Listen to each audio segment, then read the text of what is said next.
دوسرا انعام کیا دیتے ہیں؟ دوسرا انعام کیا دیتے ہیں؟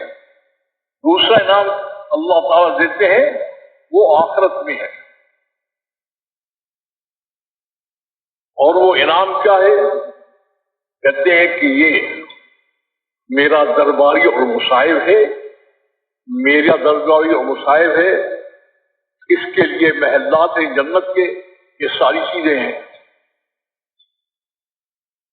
پر اس میں خلاصہ ایک بات سمجھ کے ہے کہ اللہ نے کوئی شرط نہیں لگائی. شرط ایک لگائی ہے کہ صرف میرے بن کر چلو. اور میرے بننے کے لیے کیا ہے؟ میرے بننے کے لیے صرف کیا ہے؟ انسان بن کر چلو. اور انسان بننے کے لیے کیا ہے؟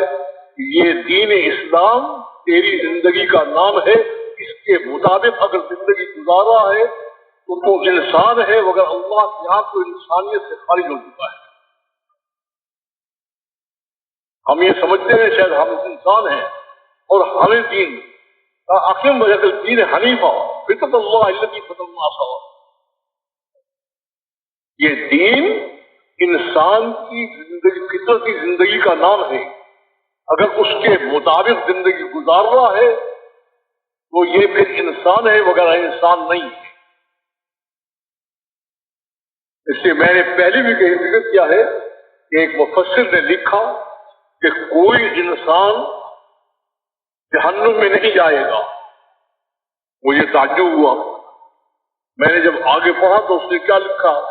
مفسر نے لکھا کہ جب وہ انسان والی زندگی پر ہوگا تو جہنم کا سوال بھی پیدا ہوتا.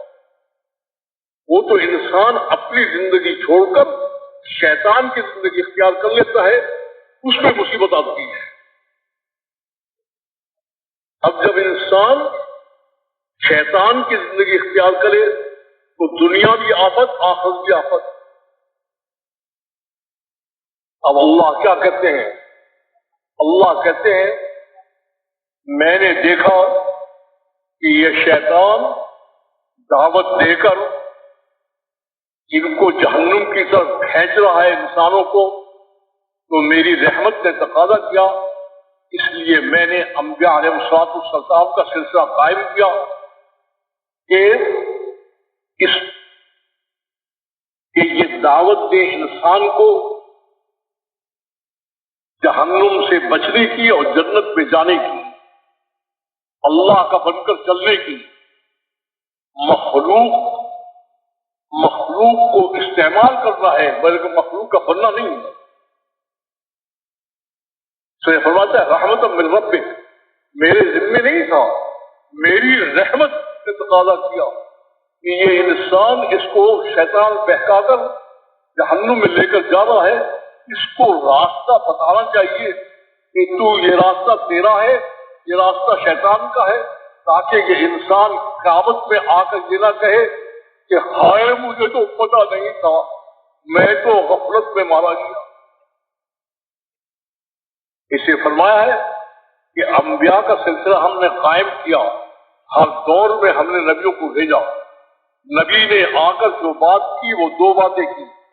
ایک بات نبی نے یہ کی کہ میرے ہاتھ میں کچھ نہیں ہے، اس کائنات کا ایک خالق مالک ہے، سب کچھ اس کے ہاتھ میں ہے، اس کے بن کر اگر چلو گے تو دنیا بھی تمہاری، آخرت بھی تمہاری ہے. اور اس کے بن کر چلنے کے لیے تمہیں میری والی زندگی اختیار کرنی پڑے گی. تمہیں شادی بھی ہوگی، تجارت بھی ہوگی، زراعت بھی ہوگی، لیکن ساری اس کے حکم کے مطابق ہوگی. اس سے تم اس کے بن جاؤ گے. جب اس کے بن جاؤ گے تو جس طرح سے میں اس کا محبوب ہوں تم بھی محبوب ہوگی. یہ سلسلہ حضرت آدم علیہ السلام سے چلا اور سیدنا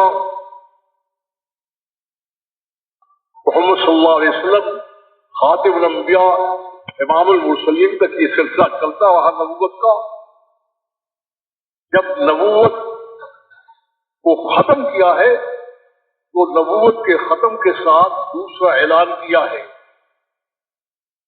وہ کیا ہے کہ اب قیامت تک انسانوں کی رہبری کا کام جو نبی کرتے تھے اب آپ کی امت کرے.